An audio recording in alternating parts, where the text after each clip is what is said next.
capítulo aborda a construção de um neocórtex digital. E todos... Olá, eu sou o Victor Hugo. Meu nome é Lucas Vieira. eu sou o Guilherme Emery. E eu sou a Ana Flávia. E a partir deste vídeo mostraremos como Ray Kurzweil teorizou sobre o neocórtex digital baseado no biológico. O nosso capítulo aborda a construção de um neocórtex digital e todos os assuntos referentes a essa construção.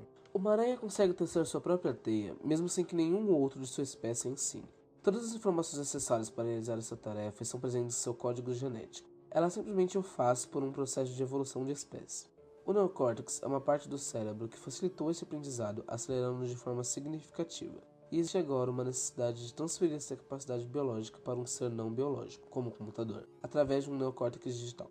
Essa tecnologia de compartilhamento de aprendizados já é implantada em sistemas de reconhecimento de fala, sendo necessário que apenas uma máquina consiga realizar essa tarefa e esse aprendizado é transferido para as outras máquinas através de um software. O objetivo é construir um neocórtex semelhante de um humano, não somente como uma necessidade da inteligência artificial, mas também como uma necessidade humana, pois ao ampliarmos o neocórtex para o meio virtual, teremos a capacidade de copiar as informações pessoais por segurança, além de armazenar os dados na nuvem, onde poderão ser ilimitados. Uma forma de construir um cérebro digital é simular precisamente um biológico, como o projeto Blue Brain, onde Henry Markram planeja simular o cérebro humano, inclusive o neocórtex.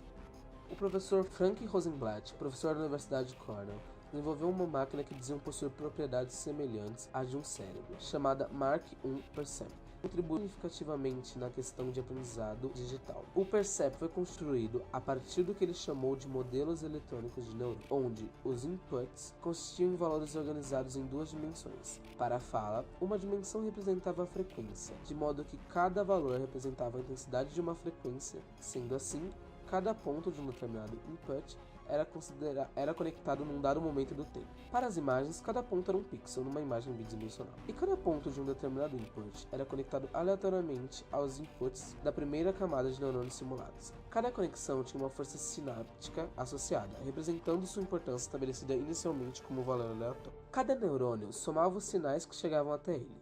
Se o sinal combinado excedesse um limiar específico, o neurônio disparava e enviava o sinal para seu output. Se o sinal combinado de input não excedesse o limiar, o neurônio não disparava e seu output era zero. O output de cada neurônio estava conectado aleatoriamente aos inputs do neurônio na camada seguinte. O Mark I Perceptron tinha 3 camadas que podiam ser organizadas em diversas configurações. Por exemplo, uma camada poderia retroalimentar uma anterior. Na camada mais elevada, o output de um ou mais neurônios, também selecionados aleatoriamente, proporcionava a resposta. Como a fiação da rede neural e os pesos sinápticos são estabelecidos aleatoriamente no início, as respostas de uma rede neural não treinada também são aleatórias. A chave, portanto, para uma rede neural é que ela precisa aprender o seu objetivo, assim como os cérebros de mamíferos, nos quais ela seria supostamente modelada. Uma rede neural começa ignorante. Seu professor, que pode ser um humano, um programa de computador ou talvez uma rede neural mais madura, que já aprendeu suas lições, recompensa a rede neural aprendiz quando ela gera o output correto e pune-a quando ela não o faz. Esse feedback, por sua vez, é usado pela rede neural aprendiz para ajustar a força da conexão interneural. Conexões consistentes com a resposta correta são fortalecidas. Aquelas que apresentam uma resposta errada são enfraquecidas. Com o tempo, a rede neural se organiza para apresentar as respostas corretas sem supervisão. Experimentos mostraram que as redes neurais podem aprender sobre seu objeto de interesse, mesmo com professores pouco confiáveis. Se o professor está correto apenas 60% do tempo, a rede neural aprendiz ainda vai aprender suas lições com uma precisão próxima de 100%. Na última metade da década de 1960, essas redes neurais tornaram-se imensamente populares, e o campo do conexionismo ocupou pelo menos metade do campo de inteligência artificial. A abordagem mais tradicional à inteligência artificial, enquanto isso, inclui tentativas diretas de programar soluções para problemas específicos. Outra pessoa que possui ligação com essa área é Marvin Minsky, um dos fundadores do campo de inteligência artificial. Apesar de ter feito alguns trabalhos pioneiros sobre redes neurais na década de 1950, ele estava preocupado com um grande surto de interesse nessa técnica. Parte do encanto das redes neurais era a suposição de que não exigiam programação, aprenderiam sozinhas as soluções para os problemas. Em 1969, Minsky e Seymour Papert, os dois cofundadores do MIT Artificial Intelligence Laboratory, escreveram um livro chamado Perceptrons, que apresentava um único teorema central, que o Perceptron era incapaz de determinar se uma imagem seria conexa. Isso gerou um grande incêndio, pois essa atividade era realizada de forma muito fácil por um ser humano. Porém, muitos consideraram uma falha no livro Perceptrons em relação ao seu veredito, onde ele somente se aplicava a um tipo particular da rede neural, sendo que outros tipos de rede não possuíam tal limitação. Mesmo assim, o livro conseguiu acabar com grande parte da verba destinada à pesquisa sobre redes neurais na década de 1970. O campo retornou na década de 1980, com algumas tentativas de utilizar modelos considerados mais realistas de neurônios biológicos, evitando as limitações implicadas pelo teorema de Perceptron de Minkowski-Papert. Não obstante, a capacidade do neocórtex para solucionar o problema da invariância, um elemento fundamental de sua força, era uma habilidade que continuava além do alcance do ressurgente campo conexionista. Ray Kurzweil estava tentando resolver um problema clássico de compreensão de padrões, a compreensão da fala.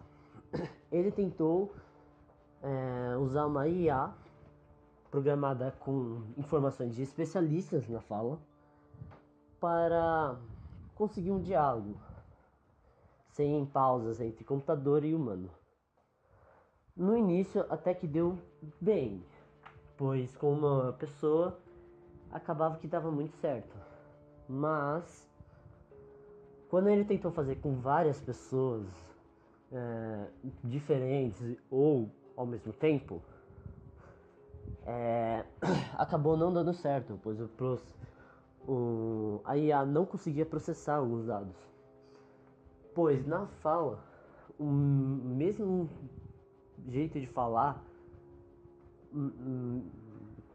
a mesma palavra pode ser mudada, pois a mesma pessoa fala a mesma palavra, letra ou coisa do tipo de diferente forma, assim como outras pessoas falam de diferentes formas. Com isso, eles se viam diante de um grande problema, um grande obstáculo. Mas aí ele foi analisar mais profundamente esse obstáculo e ver por que nós, humanos, conseguimos captar sons, frequências sem ter nenhum problema. E aí, com um certo estudo, ele percebeu que nós, os humanos, e qualquer outro mamífero, tem no ouvido, tem uma captação muito grande de frequências através de 3.000 cócleas. E com isso ele percebeu também que tinha algo estranho, pois tanto dado não daria para processar de uma vez o cérebro. E ele percebeu que provavelmente, logo depois ele descobriu que era isso, o som era processado de maneira a ficar menor o tanto de frequências a ser analisada. Com isso, ele começou a buscar padrões para fazer isso e acabou achando os vetores, mais especificamente quantização vetorial, no que se baseia em que quantização, ele vai usar dois vetores e em um vetor, que é o principal, vai ter 1024 grupos, frequências. E ele vai analisar no segundo vetor 1025. Se esse segundo vetor tiver com um grupo mais próximo do centro do grupo A, que tem 1024, ele é integrado ao 1024, tornando um só. Se tiver mais longe, começará um novo grupo. E é por isso que é quantização vetorial, porque minimaliza o máximo possível as frequências.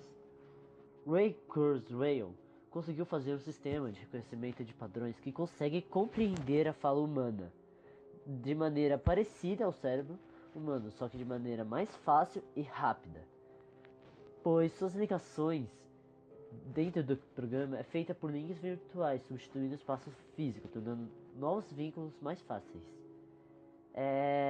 O cérebro digital dele, segundo ele, vai acomodar uma redundância substancial de cada padrão, especialmente aqueles que ocorrem com frequência. Isso permite a identificação robusta de padrões comuns e também é um dos principais métodos para se conseguir a identificação invariante de diversas formas de padrão. Ele também considerou um ponto muito importante, que é a educação de um cérebro, tanto biológico, tanto em software. Como é um sistema hierárquico de identificação de padrões, só vai aprender apenas 2. Realmente preferível um nível hierárquico de cada vez. Ele também fala que por ele incluiria um módulo de pensamento crítico que realizaria no caso uma varredura contínua em segundo plano de todos os padrões existentes, revisando sua compatibilidade com os outros padrões e ideias desse neocortex em software. Ele também incluiria um módulo que identificasse questões abertas em cada disciplina. Também em segundo plano, pois não é a parte mais importante do programa, mas é algo realmente utilizável. E por fim, ele também fala que o cérebro precisa de um propósito, independente de ser biológico ou não. Só que no caso dos biológicos, vem os propósitos primitivos no nosso, que é prazer e medo. Mas o neocórtex permitiu que nós transformássemos, nós mudassem esses instintos, esses propósitos. Mas no caso do cérebro digital, ele precisa que um humano narre sua história fictícia. E aí ele precisa fingir ser um humano. Ele também precisa fingir ser tolo. Porque qualquer sistema que exibisse os conhecimentos, digamos, seria desmascarado. Não daria para passar como biológico e assim teria falhado. Com a quantização vetorial, conseguimos simplificar os dados a ponto de mostrar características principais deles. Mas ainda há grande problema em apresentá-los de maneira hierárquica, assim como o nosso córtex faz. Mas a maneira mais eficaz que isso ocorreria é através de acessar o cérebro humano, a mente dele, o que não era possível, mas essa é a maneira mais direta que existe, pois mesmo que o falante, a pessoa entrevistada ou utilizada para o teste, fale, ela não falará tudo o que tem em sua mente. Contudo, Way pensou, será que existe um método matemático que se possa ajudar nisso? Um método que possa deduzir os padrões no cérebro do falante com base nas suas palavras faladas? E é aí que Markov, o matemático russo, entra, pois esse construiu uma teoria de sequências hierárquicas de estados, que baseia-se na possibilidade de transportar os estados numa cadeia, e se isso for bem sucedido, de disparar o estado do nível hierárquico imediatamente superior. Obviamente, conforme os anos passaram, o método foi melhorado, também apresentando, depois de melhorado, um modo para se determinar as conexões no modelo de Markov, de modo que qualquer conexão com uma probabilidade tão baixa era considerada inexistente. Em síntese, É como no neocortex, elimina conexões. Se elas raramente ou nunca são usadas, são podadas. Com isso, Ray idealizou e construiu uma ideia baseada em Markov, em sua teoria, e apresentou aos seus colegas, que acharam realmente que não iria dar certo, que seria um fracasso total. Mas, para surpresa deles, o esforço dele foi recompensado com um sucesso estrondoso. E com esse sucesso de Ray usando o modelo de Markov, outras empresas também começaram a descobrir o valor desse método. E começaram a trabalhar desde 1980.